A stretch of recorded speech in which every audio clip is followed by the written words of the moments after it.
آپ کو سکون چاہیے، اگر آپ کو اللہ کی نعمتوں کا فراوانی چاہیے، اگر آپ کو مغفرت چاہیے، اگر آپ کو جنت چاہیے، اگر آپ کو رسول اللہ کی شفاعت چاہیے، اگر آپ کو اللہ کی دیدار چاہیے، اگر آپ کو اللہ کی دیدار چاہیے تو بقائے جاودان در بند یزدان است و بس، کہتا ہے کہ ہمیشہ زندگی اللہ کی بندگی کے اندر پوشیدہ ہے، اور اللہ کی بندگی کا حقیقت کیا ہے؟ اللہ کی بندگی کو ہمیں سمجھنا ہوگا کہ ہم کیسے اللہ کی بندگی کو حاصل کر سکتے ہیں، کیسے ہم اللہ کی بندگی کے دائرے میں داخل ہو سکتے ہیں، وہ چیز کیا ہے؟ اللہ تعالیٰ پھر قرآن میں فرماتا ہے لَقَدْ كَانَ لَكُمْ فِي رَسُولِ اللَّهِ أُسْوَةٌ حَسَنَةٌ۔ اگر آپ کو بندگی چاہیے، اگر آپ کو خدا کی رضا چاہیے، اگر آپ کو مصطفیٰ کی شفاعت چاہیے، اگر آپ کو دنیا میں عزت اور عقبیٰ میں نجات چاہیے تو دیکھو نا، اس طرف رخ موڑو نا، میرے آئین قرآن کے ساتھ آشنائی کر لو نا، میرے آئین قرآن کے ساتھ دوستی لگا دو نا، میرے قرآن آئین لارائے کتاب سے جو ہے نا وہ تعلق جوڑو نا، اس سے محبت کر لو اور اس سے پوچھو کہ اے قرآن تو مجھے بتا دو کہ اللہ کا رضا اور مصطفیٰ کا خوشنودی کا وسیلہ چیز کیا چیز ہے، وہ قرآن آپ کو بتائے گا۔ لَقَدْ كَانَ لَكُمْ فِي رَسُولِ اللَّهِ أُسْوَةٌ حَسَنَةٌ۔ اس کا ترجمہ ایسے ہے کہ اللہ کی رسول کا زندگی آپ لوگوں کے لیے بہترین نمونہ ہے۔ اس نمونے کا آغاز کدھر سے؟ ابتدا میں نے آپ کی خدمت میں قرآن عظیم شان سے ایک چھوٹی سی آیات تلاوت کی ہے، وہ یہ تھا بسم اللہ الرحمن الرحیم ان دین عند اللہ الاسلام۔ اللہ رب العزت اپنی شان اور عظمت کے ساتھ فرماتا ہے محبوب عالم، رحمت عالم، نور مجسم محمد مصطفیٰ صلی اللہ علیہ وسلم سے فرماتا ہے کہ اے محبوب، اللہ کے نزدیک دین صرف اسلام ہے۔ یا اللہ، یہ اسلام کیا ہے؟ اے محبوب، میں نے انسان کو پاک فطرت سے نوازا ہے، پاک فطرت دین اسلام ہے، اور اسلام اللہ خود فرماتا ہے میرا ہی فطرت، میں نے اپنی فطرت کا انعام کا مستحق آپ کو اور آپ کی امت کو، آپ کے ماننے والوں کو سمجھا ہے، وہی چیز، وہی تحفہ، وہی عظیم نعمت جس کے اندر صرف دنیا اور مافیہا کی نجات کا ضمانت اور خاکہ موجود نہیں ہے، بلکہ سراسر نور نور ہے، سراسر رحمت رحمت ہے، میری رضا کا بہترین راستہ اور وسیلہ ہے، میری قربیت اور دوستی کا ایک خاکہ اور فارمولہ اس میں موجود ہے، اس کو کہتے ہیں دین اسلام، جو میرا فطرت ہے۔ میں نے مناسب سمجھے کہ میں وہ آپ کو بطور طور انعام اور تحفہ عطا فرما دوں گا، اس کو اپنا لو، اسی کے اندر داخل ہو جاؤ، اسی کے اوپر عمل کر۔ اسوہ حسنہ کے بارے میں اگر میں تشریح کر لوں بہت سارے وقت لگے گا، لیکن اسوہ حسنہ کا ابتدا بھی دین اسلام پر اتحاد ہے، اور انتہا بھی اسوہ حسنہ کا جتنے بھی مختلف پہلو یہ جو سب کو جمع کر لے، اکٹھا کر لے، مقصد یہی نکلتا ہے کہ مسلمان کو چاہیے کہ دین اسلام پر متحد ہو جائے، انتشار کا راستہ چھوڑ، دین اسلام پر متحد ہو جائے اور انتشار کا راستہ چھوڑ دے۔ اسی کے اندر انسان کی دونوں جہانوں کا کامیابی کا راز پوشیدہ ہے۔ نعرہ تکبیر اور رسالت۔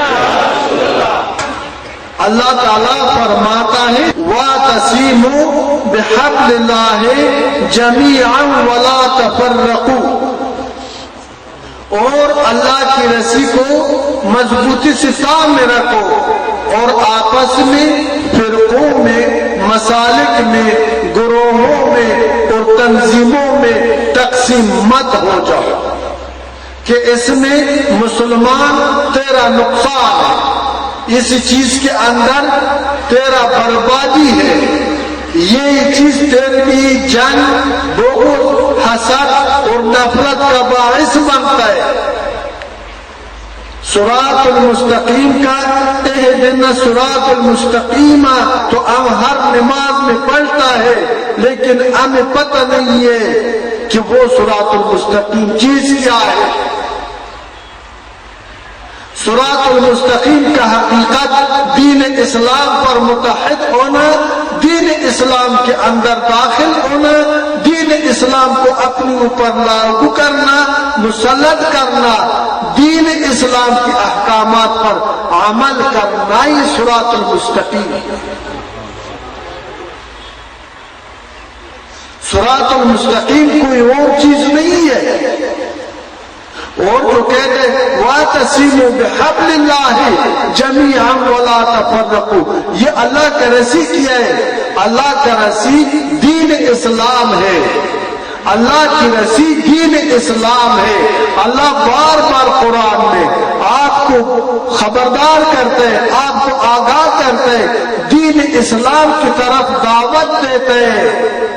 اللہ تعالیٰ 70 ماہوں سے اے مسلمان، اے انسان، تجھ پر مہربان ہے، تیرا تباہی اللہ کا مرضی نہیں ہے، تیرا بربادی اللہ کا مرضی نہیں ہے، تیرا ہلاکت اللہ کی مرضی نہیں ہے، اللہ کا مرضی تو تیرا دوستی ہے۔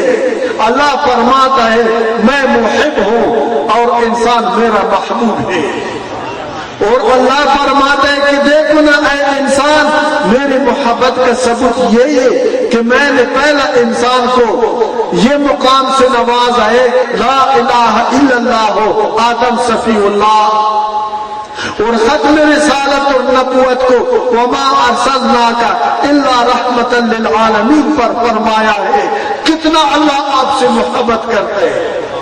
انسان آپ کو صالح بنا دیا، آپ کو اپنا دوست بنا دیا، انسان آپ کو علم عطا کیا ہے، انسان آپ کو سلیم عقل سے نوازا ہے، انسان آپ کو عمل کرنے کا اختیار دیا ہے، انسان آپ کو قادر مطلق اپنی فعل پر بنا دیا ہے، خیر و شر کا راستہ دونوں بتا دیا ہے کہ شر میں تیرا بربادی ہے اور خیر میں تیرا نجات ہے۔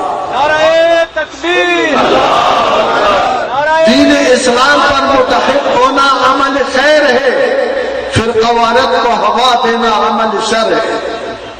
کتنا ہم نادان ہو گئی کہ اپنا تباہی کا سامان ہم خود بناتا ہے۔ کہنے کا مقصد یہی ہے کہ آج جس چیز کا ضرورت ہے